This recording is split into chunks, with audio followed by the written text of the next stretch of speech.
안녕하세요. 서정교 성도 여러분. 이제 일주일만 지나면은 우리 예수님께서 탄생하신 성탄절이 다가옵니다. 주님께서 이 땅 가운데 오신 날이 이렇게 더 사모되어지고 또 더 소망되어진 때는 없었던 것 같습니다. 특별히 올해 이 코로나로 인하여 모두가 지치고 힘들어 있는 이 시간일수록 평화의 왕으로 오신 것 주님에 대한 사모하는 마음이 여러분들의 심령 가운데 가득하기를 축복합니다. 주님께서 이 땅 가운데 오셔서 우리에게 기쁨이 되는 궁극적인 이유는 바로 그분이 부활을 통해서 우리에게 부활의 기쁨, 부활의 소망을 주셨기 때문이겠죠. 전 그런 의미에서 예수님이 이 땅 가운데 오신 것은 부활하시기 위해서 오신 것이고, 또한 그것을 통해서 우리에게도 부활의 소망을 주시기 위해서 오셨다라면, 오늘 우리가 함께 나눌 우리 서정 바이블 아카데미를 통해서 예수 그리스도의 부활이 우리에게 무엇을 의미하는지 그것을 알고 또 그것을 함께 나누는 것은 정말로 중요한 일일 것 같습니다. 그런 의미에서 오늘 제7과 예수 그리스도의 부활을 통해서 주님의 부활이 우리의 삶에, 우리의 믿음에, 우리의 인생에 어떤 의미이고, 또 부활하기 위해서 이 땅 가운데 한 인간으로 오신 예수 그리스도께서 우리에게 어떤 귀한 선물이신지를 다시 한번 우리 크리스마스를 한 주 앞둔 오늘 여러분들이 다시 한번 묵상할 수 있는 귀한 시간이 되기를 주의 이름으로 축복합니다. 여러분들 만약에 우리에게 부활이 없다면 어떤 일이 일어날까요? 예수님이 부활하시지 않았고 우리에게도 그 부활의 기쁨이 함께 주어지지 않았다면 어떻게 되냐는 것입니다. 그것을 바울 목사님은 고린도전서 15장 16절부터 18절에서 이렇게 말하고 있죠. 만일 죽은 자가 다시 살아나는 일이 없으면 그리스도도 다시 살아나신 일이 없었을 것이며, 그리스도께서 다시 살아나신 일이 없으면 너희의 믿음도 헛되고 너희가 여전히 죄 가운데 있을 것이다. 또한 그리스도 안에서 잠자는 자도 망하였을 것이다 하면서 부활이 없는 그리스도인의 인생은 실패한 인생이 될 수밖에 없다라고 말하고 있죠. 그리고 우리의 부활의 그 근원은요, 바로 예수님의 부활하심이 바로 출발이라는 거예요. 예수님의 부활이 없다면 우리의 부활도 없는 것이고, 우리에게 부활이 없다면 우리가 믿음으로 사는 것은 다 허망한 것이고 우리 인생은 실패한 것이 될 수밖에 없다라고 말하고 있습니다. 이처럼 예수 그리스도의 부활은 우리의 믿음의 가장 기본이 되고 가장 중심적인 핵심 포인트가 되는 것입니다. 그리고 성경에서는 바로 그 예수님의 부활은 모든 사람들이 사실이라는 많은 증인들을 가지고 있다라고 이야기하고 있습니다. 예수님의 부활은 세상에서 가장 많은 증인을 확보하고 있는 진실 중에 진실이라고 계속 강조하고 있다는 거죠.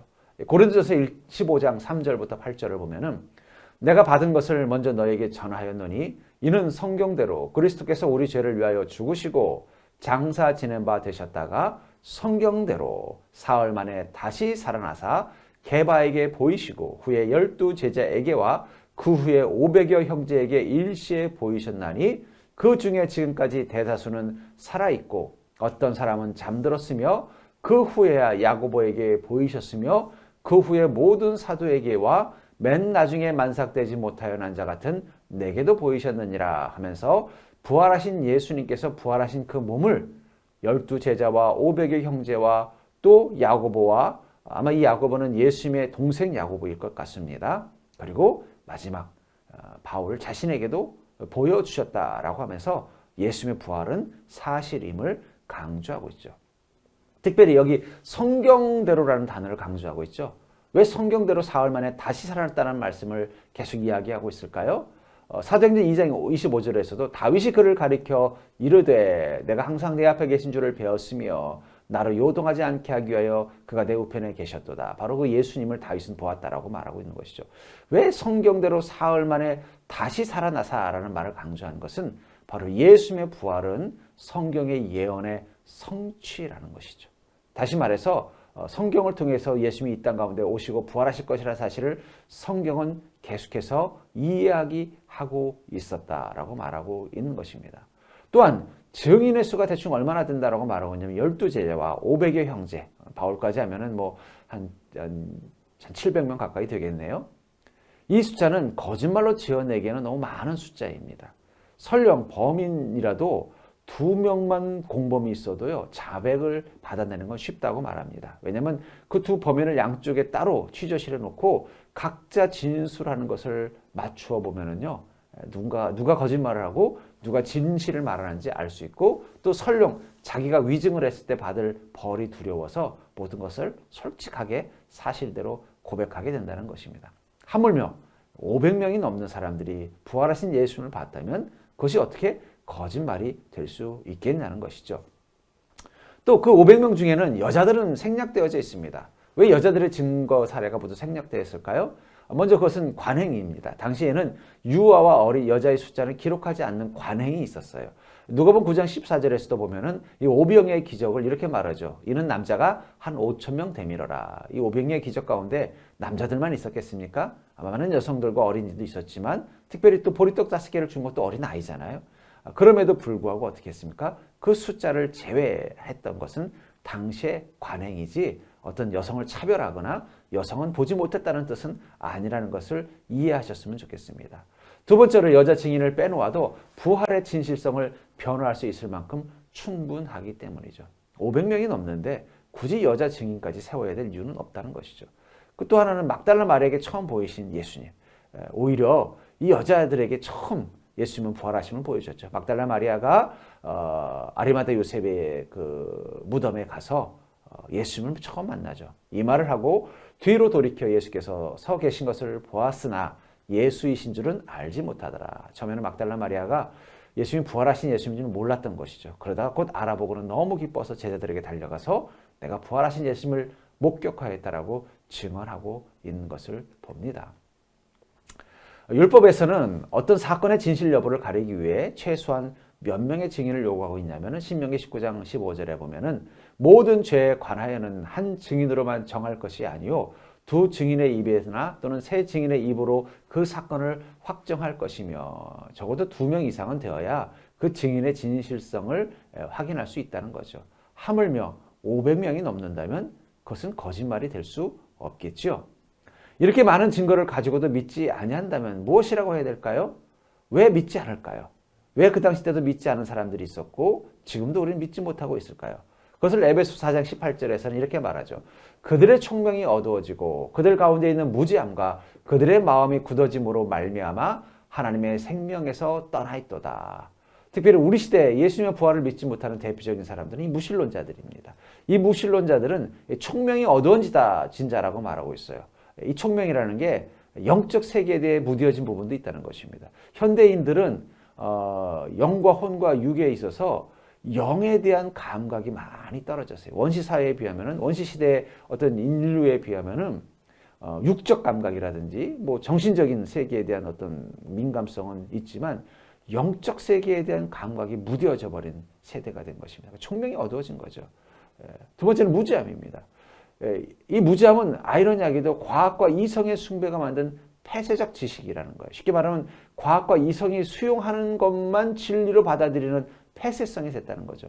보이는 것만 믿으려고 한다는 거예요. 근데 이 과학의 세계도 이 우주에 관한 연구라든지 혹은 물리학과 같이 인간의 어떤 물질의 가장 근원적인 부분들을 연구해 보면 약간 신화적인, 초자연적인, 뭔가 좀 약간 뭔가 판타지 같은 그런 이론들이 나오기 시작을 합니다. 그건 뭐냐면 우리 경험으로 볼 수 없는 세계에는 뭔가 다른 신비한 법칙과 원칙이 통한다는 것이죠.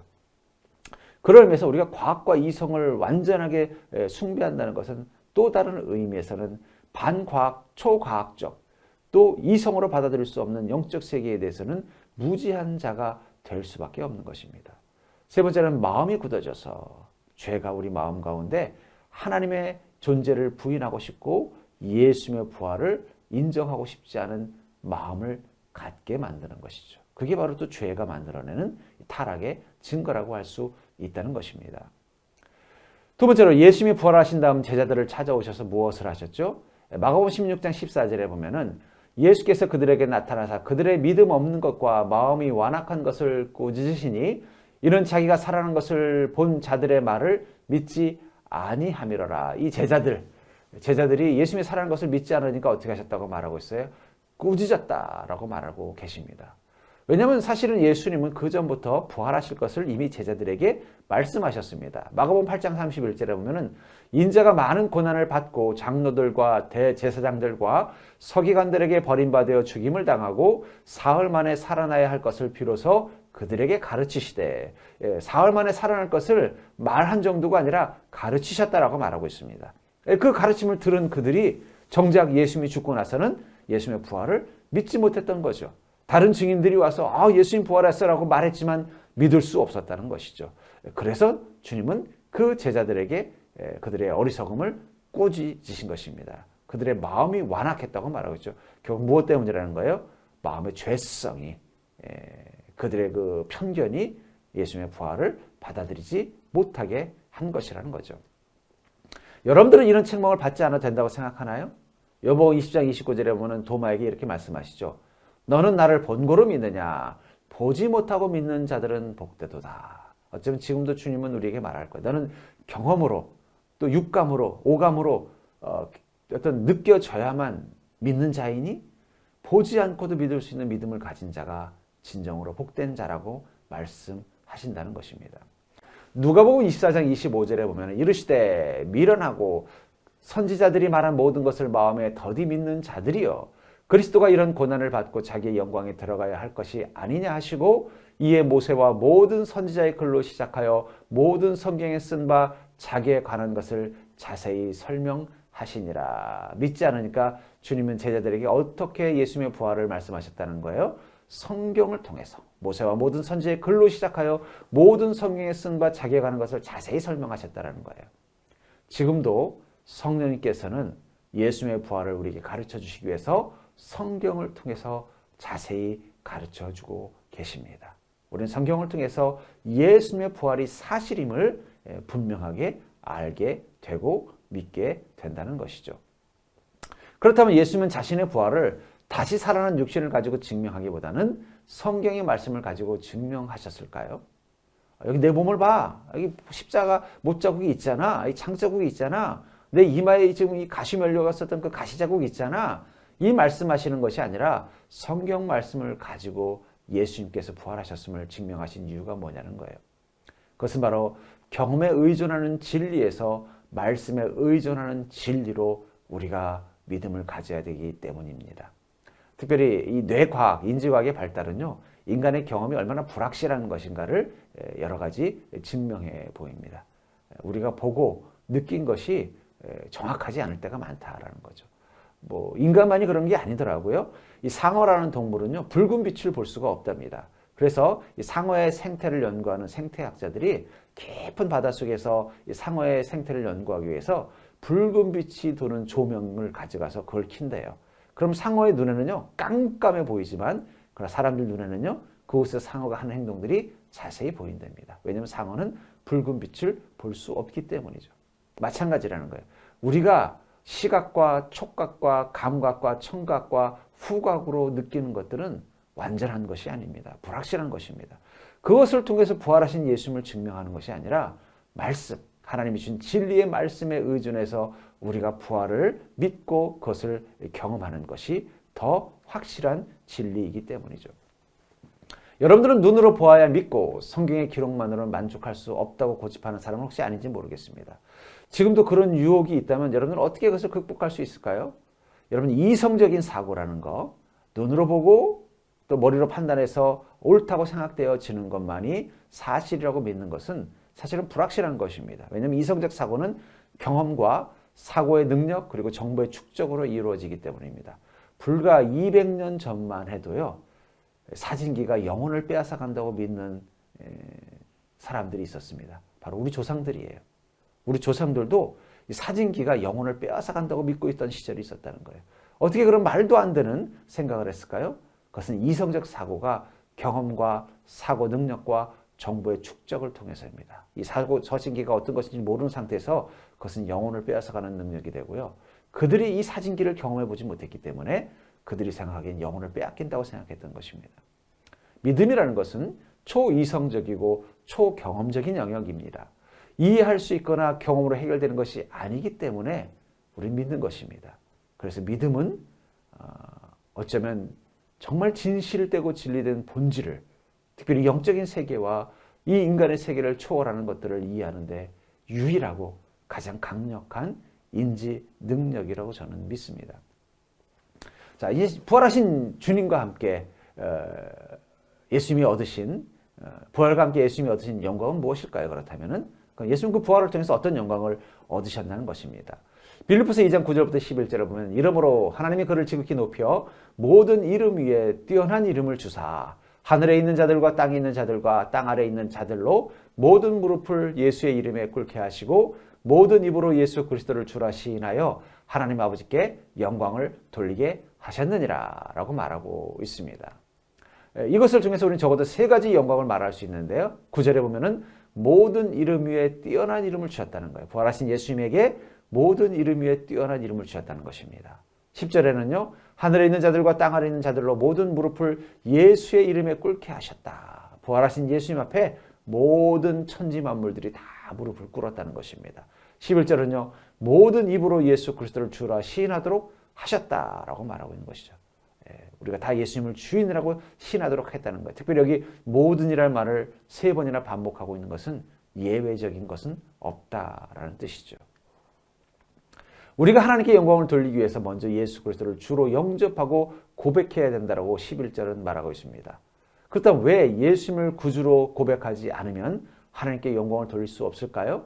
그것은 바로 하나님은 우리가 예수 그리스도를 주라 시인할 때만 그분께 영광을 돌리는 것으로 간주하시기 때문입니다. 비유로 든다면 이렇게 되겠죠. 새로운 왕이 등극을 했어요. 이전의 왕이 어떤 상황에 의해서 사라졌다든지 그랬을 때 그 왕을 왕으로 인정해야만 그 나라의 백성이 될 수 있는 것처럼 우리가 예수 그리스도를 주라 시인하는 그 고백이 있을 때만 그분을 만유의 왕, 만유의 주로 영광을 돌리는 것이 될 수 있다라고 말할 수 있을 것과 같습니다. 여러분들이 주님의 부활과 함께 받으신 영광을 생각할 때마다 무엇을 느끼고 생각하십니까? 주님께서 부활하심을 통해서 이런 영광을 받는 분이 되셨다라는 것을 생각할 때마다 어떤 느낌이 드십니까? 먼저 부활하신 주님 앞에 무릎 꿇고 그분을 주로 시인하고자 하는 마음이 생기시는지요? 바로 그분은 나의 주인이야 라고 고백하고 싶은 마음이 생기냐는 것입니다.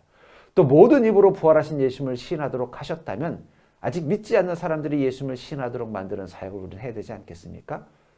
내가 믿고 있는 그 주님, 내가 인정한 그 주님을 내게 소중한 사람들도 고백하도록 만들어야 되지 않겠냐는 것입니다. 또 예수님의 십자가 뒤에 하나님 주신 영광이 있었다면 우리 성도의 삶 속에서도 십자가 뒤에 하나님 주시는 영광이 있음을 믿어야 되겠죠. 그래서 우리는 십자가의 도를 따라 사는 것입니다. 십자가의 도가 믿지 않는 자에게는 어리석은 것이지만 믿는 우리에게는요, 하나님의 능력이 되는 것과 같은 것이겠죠. 그렇다면 예수님의 부활이 우리에게 가져다주는 축복은 무엇입니까? 먼저 우리를 의롭게 만들어준다고 말하고 있습니다. 로마서 4장 25절에 보면은 우리를 의롭다 하시기 위하여 살아나셨느니라. 예수님이 부활하신 것은 무엇을 위해서라고 말하고 있어요? 우리를 의롭다 하시기 위해서다라고 말하고 있다는 것입니다.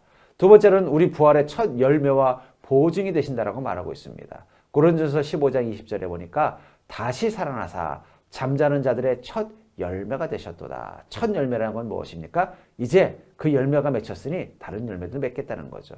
과일 나무에 열매가 하나 맺혔다면 곧 그 가지에나 그 나무 전체에 똑같은 열매들이 다시 다 열리겠죠. 예수님이 그 첫 열매가 되셨다는 것입니다.